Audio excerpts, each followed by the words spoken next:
இந்த நிகழ்வை ஒருங்கிணைத்து நடத்துகிற போற்றுதற்கும் வணக்கத்திற்கும் உரிய ஐயா ஜேசுராஜா அவர்களே,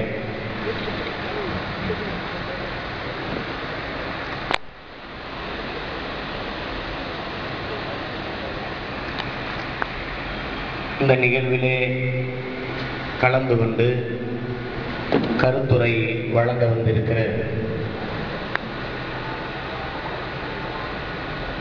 பெருமதிப்பிற்குரிய முன்னாள் நீதியரசர் ஐயா எச். சுரேஷ் அவர்களே, எப்போதும் எனது பேரன்பிற்கும் பெருமதிப்பிற்கும் உரிய பேராசிரியர், மனித உரிமை போராளி ஐயா ஜக்மோகன் சிங் அவர்களே, தந்தை பெரியார் திராவிடர் கழகத்தினுடைய பொதுச் செயலாளர் என் அன்பிற்கினிய அண்ணன் கோவை ராமகிருஷ்ணன் அவர்களே, கருத்துரை வழங்கி சென்ற என் அன்பு அண்ணன் இயக்குனர் புகழேந்தி தங்கராஜ் அவர்களே, என் பாசத்திற்குரிய அன்னியார் பேராசிரியர் சரஸ்வதி அவர்களே,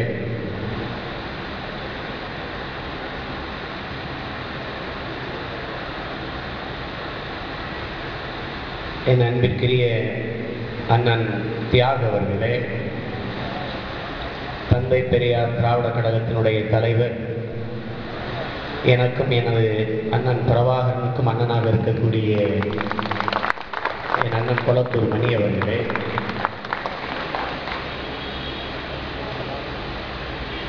இந்த நிகழ்வை தொகுத்து வழங்கி கொண்டிருக்கிற அன்புக்கினிய அருள் சகோதரி டேசி அவர்களே,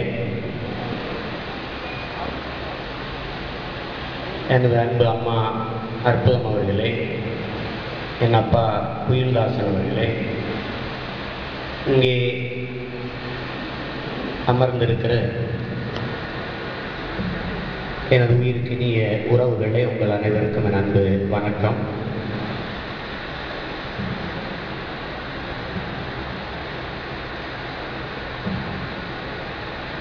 இங்கே பேசிய எனது அம்மா அற்புதம் அவர்கள் குறிப்பிட்டது போல, நமது இனம் ஒரு நீண்ட நாட்களாக உயிர் பிச்சை கேட்டு மன்றாடுகிற நிலையிலேயே நின்று கொண்டிருக்கிறது. மறுபடியும் இந்த மரண தண்டனை ஒழிப்பு என்கிற போராட்டத்தில் நாம் நின்று கொண்டிருக்கிறோம். எந்த ஒரு குற்றத்திற்கும் தண்டனை வேண்டாம் என்பது நமது நிலைப்பாடு அல்ல, நமது கருத்து அல்ல. மரணம் ஒரு குற்றத்திற்கு தண்டனையாக இருக்க வேண்டாம் என்பதுதான் நமது நிலைப்பாடு. தண்டனை என்பது ஒருவன் தான் செய்த குற்றத்திற்காக வருந்தி திருந்தி மறுபடியும் வாழ வாய்ப்பளிப்பதுதான் தண்டனை. மரணம் என்பது தண்டனையாக இருக்க முடியாது. மரணம் என்பது ஒரு முடிவு. ஒரு குற்றத்தை செய்தவனுக்கு மரண தண்டனை விதிக்கப்படுமையானால் அவனை தூக்கிலிட்டால் ஒரு நொடியில் அவன் மரணித்து விடுகிறான். அதோடு அவன் தண்டனை முடிந்து விடுகிறது. ஆனால் காலங்காலமாக அந்த தண்டனையை அனுபவிப்பவர்கள், அவனை பெற்றவர்கள், அவன் உடன் பிறந்தவர்கள், அவன் உறவுகள். அந்த அடிப்படையில் இந்த தண்டனையை 21 ஆண்டுகளாக சுமந்து வருவர்கள், அனுபவித்து வருபவர்கள் எனது அன்பு தாய் அற்புதம் அவர்களும், அப்பா குயில்தாசன் அவர்களும், என் தம்பி பேரறிவாளன் உடன் பிறந்த தங்கைகளும் தான்.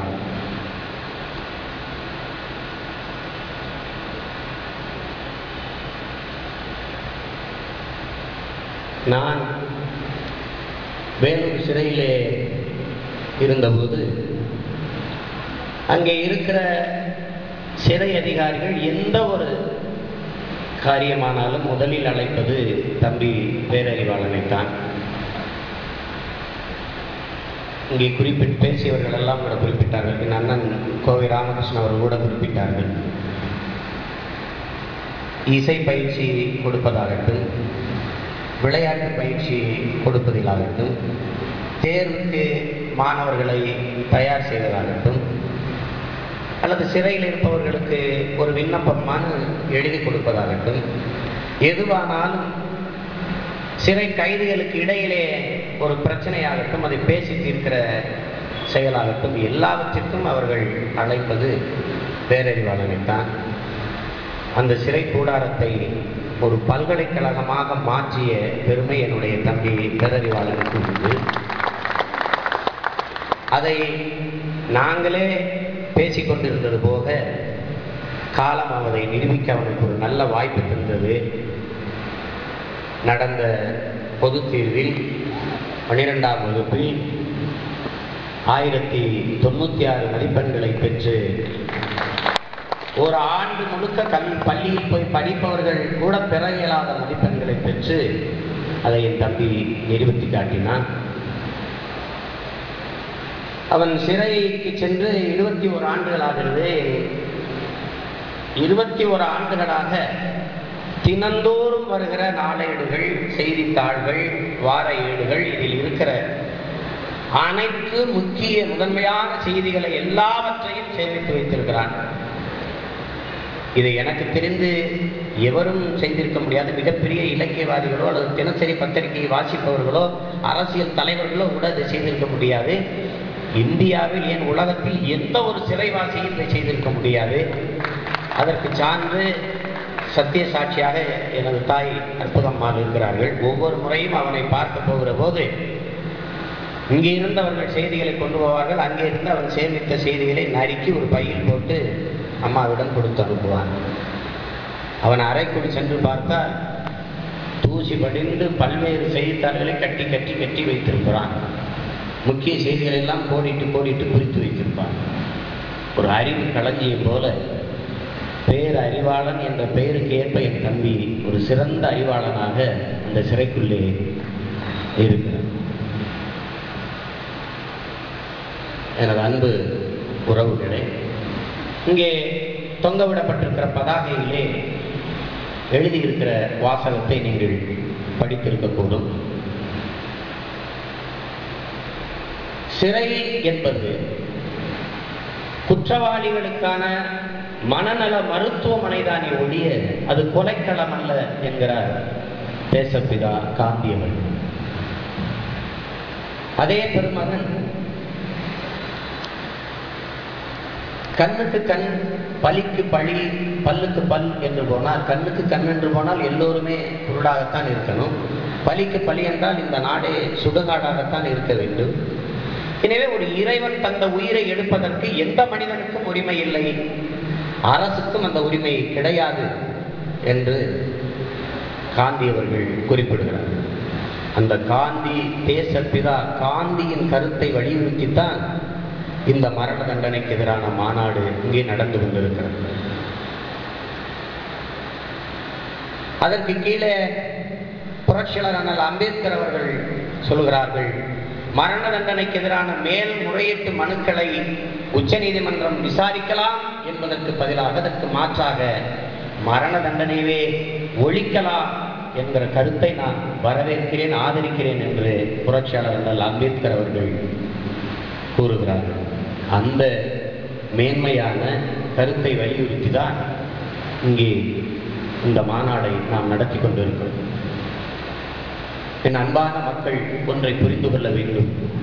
எமது பேச்சுக்களை எல்லாம் குறிப்பெடுக்கிற உளவுத்துறை அதிகாரிகள், அது உற்று நோக்கிற அறிஞர் பெருமக்கள், ஆண்டோர்கள், சார்ந்தோர்கள் எல்லாம் கவனிக்க வேண்டும். இது சிறையிலே மரண தண்டனை பெற்றிருக்கிற என் தம்பி பேரறிவாளன், முருகன், சாந்தன் மூவர் விடுதலைக்காக மட்டுமல்ல, இந்திய பெருநாட்டில் மரண தண்டனை பெற்றிருக்கிற அத்தனை பேருக்குமான போராட்டமாகத்தான் இதை நீங்கள் பார்க்க வேண்டும். இந்தியாவில் எவருக்குமே மரணம் தண்டனையாக வேண்டாம் என்பதுதான் இந்த மாநாட்டின் நோக்கம்.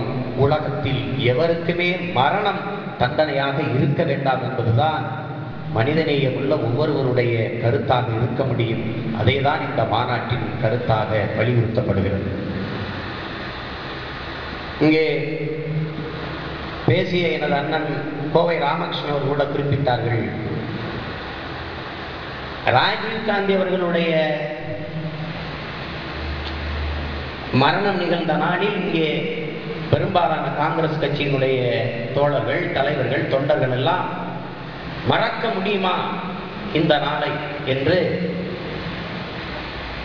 ஒரு சுவரொட்டி ஒட்டியிருந்தார்கள். அதில் சிதைந்து கிடந்த ஒரு உடல், அது ஐயா மூப்பனார் அவர்களும் அம்மா ஜெயந்தி நடராஜன் அவர்களும் அதை பார்க்கிறது போல ஒரு படம் ஒட்டப்பட்டிருந்தது. அடுத்த ஆண்டு முதல் இன்னும் ஒரு சுவரொட்டி ஒட்டப்பட இருக்கிறது. மறக்க முடியுமா, தன் தலைவனை தனியாக விட்டு சென்ற துரோகிகளை நாம் மறக்க முடியுமா என்று நாங்கள் ஒட்ட தயாராக இருக்கிறோம். பிறகு இந்த நாட்டில் தேசப்பிதா காந்தியின் இறந்த தினத்தில் அனுசரிக்கப்படாத ஒன்று, அம்மையார் இந்திரா காந்தி மரண தினத்தன்று கடைபிடிக்கப்படாத ஒன்று, அமரர் ராஜீவ் காந்தி அவர்களுடைய இறந்த தினத்தில் மற்றும் பயங்கரவாத ஒழிப்பு தினம் என்று தேசம் முழுவதும் கொண்டாடப்படுகிறது. அப்படி என்றால் ராஜீவ் காந்தி கொலை செய்யப்பட்டது பயங்கரவாத ஒழிப்பு, அப்ப அம்மையார் இந்திரா காந்தியும் காந்தி அவர்களும் கொல்லப்பட்டது அது பயங்கரவாதம் அல்லாது இது தேசியவாதமா? எனவே என் அன்பு மக்களே, நாம் இங்கு ஆண்டுதோறும் அம்மையார் இந்திரா காந்தி மரண தினத்தை அன்று பயங்கரவாத ஒழிப்பு தினம் என்று நாம் அனுசரிக்க வேண்டும். தேசப்பிதா காந்தி அவர்கள் இறந்த தினத்தன்று அது பயங்கரவாத ஒழிப்பு தினம் என்று நாம் கொண்டாட வேண்டும். அதே நேரம் என்றைக்கு எனது தாய் நிலம், நமது தாய் நிலம் தமிழீழத்திற்கு ராஜீவ் காந்தி அவர்கள் அமைதிப்படையை அனுப்பினார்களோ அந்த தினத்தை நாம் சர்வதேச பயங்கரவாத ஒழிப்பு தினம் என்று அனுசரிக்க வேண்டும்.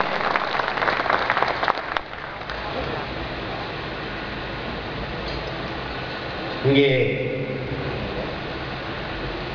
பேசிய ஐயா ஜக்மோகன் சிங் அவர்கள் கூட குறிப்பிட்டார்கள், 16 பேர் கொலை வழக்கில் குற்றம் சாட்டப்பட்டு பாகிஸ்தான் சிறையில் இருக்கிற சப்ரத் சிங் அவர்களுக்கு தூக்கிலிடக்கூடாது என்று இந்தியாவின் வெளியுறவுத்துறை அமைச்சர் பாராளுமன்றத்தில் எஸ்.எம். கிருஷ்ணா அவர்கள் பேசுகிறார்கள். அதே போல புல்லர் அவர்களுக்கு மரண தண்டனை விதிக்கக்கூடாது என்று பஞ்சாபில் இருக்கிற காங்கிரஸ் கட்சி தலைவர்கள், தோழர்களே போராடுகிறார்கள்.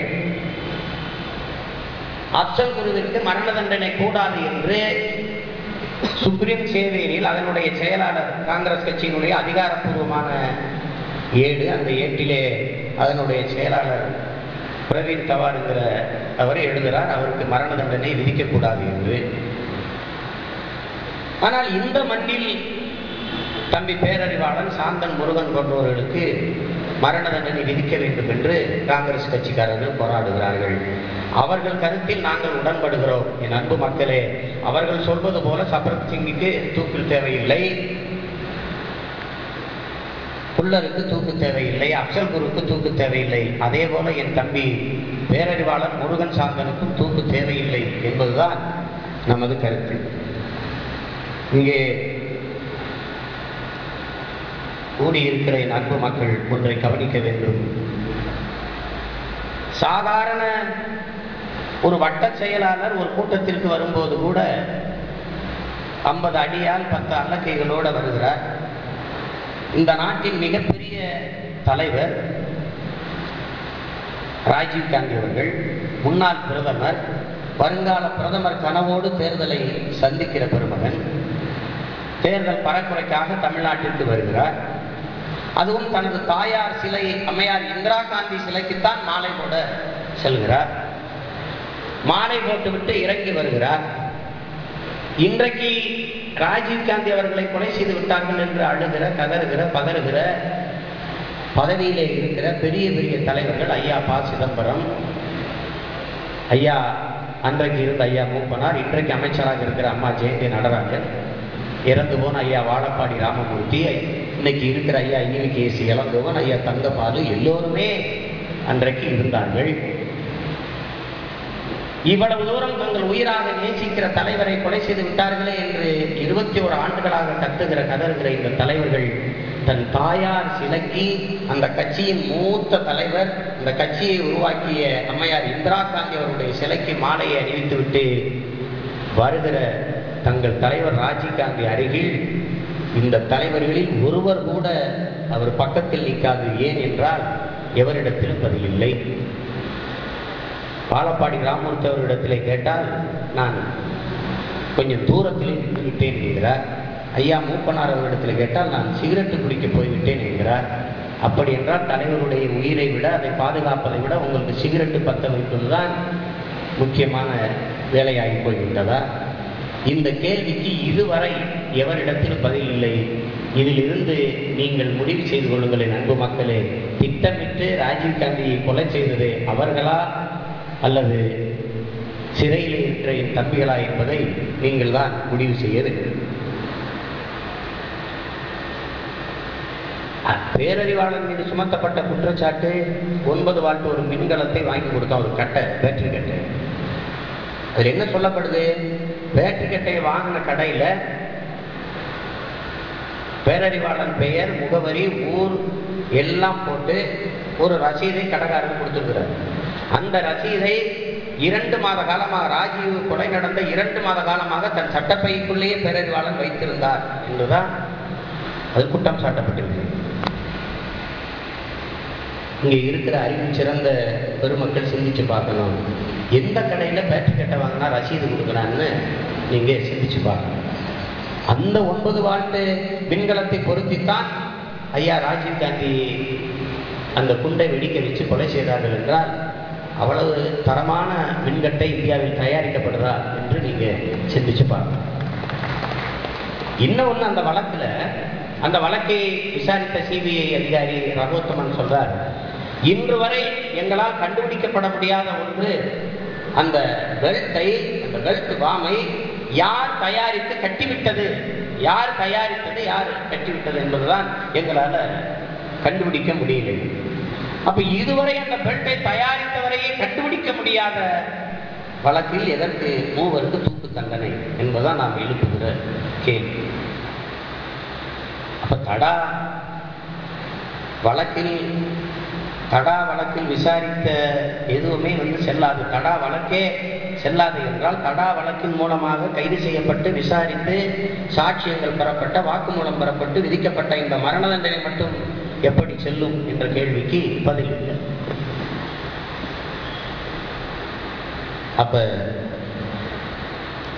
நமது போராட்டம் என்பது நம் அன்பு தம்பிமார்கள் பேரறிவாளன், முருகன், சாந்தன் இவர்களுடைய மரண தண்டனை ஒழிப்பதற்காக, ரத்து செய்வதற்காக அல்ல. உலகம் முழுதும் எவருக்கும் மரணம் தண்டனையாக இருக்க வேண்டாம் என்ற உயர்ந்த இந்த மாந்தனைய நோக்கத்தோடு தான் இந்த மாநாட்டை நாம் நடத்தி கொண்டிருக்கிறோம். இங்கே இருக்கிற பெருமக்கள் அனைவரும் ஒன்றை புரிந்து கொள்ள வேண்டும். இது ஒரு மாநாட்டின் மூலமாக ஒரு முடிவுக்கு வரக்கூடிய ஒரு விஷயம் இது அல்ல. தொடர்ச்சியாக நாம் ஒன்றிணைந்து தொடர்ந்து போராடுகிற போராட்டத்தின் மூலமாகத்தான் இதை ஒரு முடிவுக்கு கொண்டு வர முடியும்.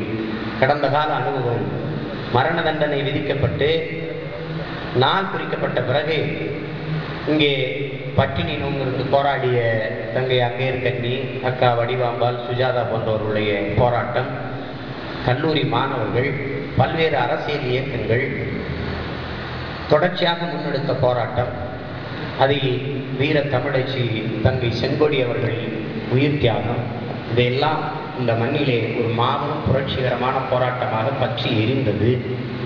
அதன் விளைவாக தமிழ்நாடு அரசு தனது சட்டப்பேரவையில் ஒரு தீர்மானத்தை நிறைவேற்றியது. அந்த அழுத்தத்தின் காரணமாக தமிழ்நாடு அரசே நீதிமன்றத்தில் ஒரு வழக்கை தொடுத்திருக்கிறது. அது இன்று வரை அந்த வழக்கு இருக்கிறது. இந்த மூவருக்கும் மரண தண்டனை ரத்து செய்ய வேண்டும் என்கிற வழக்கு இன்றும் நீதிமன்றத்தில் பதிவாகி இருக்கிறது. நமது தொடர்ந்த போராட்டத்தின் மூலமாக அழுத்தம் கொடுத்து அந்த வழக்கிற்கு உயிரூட்ட வேண்டும். அதற்கு ஒரே வழி, நாம் தொடர்ச்சியாக பல தளங்களில் இந்த போராட்டத்தை விரிவடைய செய்வதுதான். நம்மால் நிச்சயமாக முடியும். கரும் பாறையை அலை கரைத்து விடுகிறது, அதன் வலிமையால் அல்ல, தொடர்ச்சியான போராட்டத்தால், தொடர்ச்சியாக அது மேலெழுந்து அலையில் மோதுவதால் நாம் தொடர்ந்து போராடுவோம். மரண தண்டனையை ஒழிப்போம், மனிதநேயம் காப்போம். பசியோடு நீண்ட நேரம் நீங்கள் எல்லாம் காத்திருக்கிறீர்கள். பசியின் காரணமாகவே ஐயா நீதிபதி சுரேஷ் அவர்கள் நான் பிறகு பேசுகிறேன் என்று சொன்னார்கள்.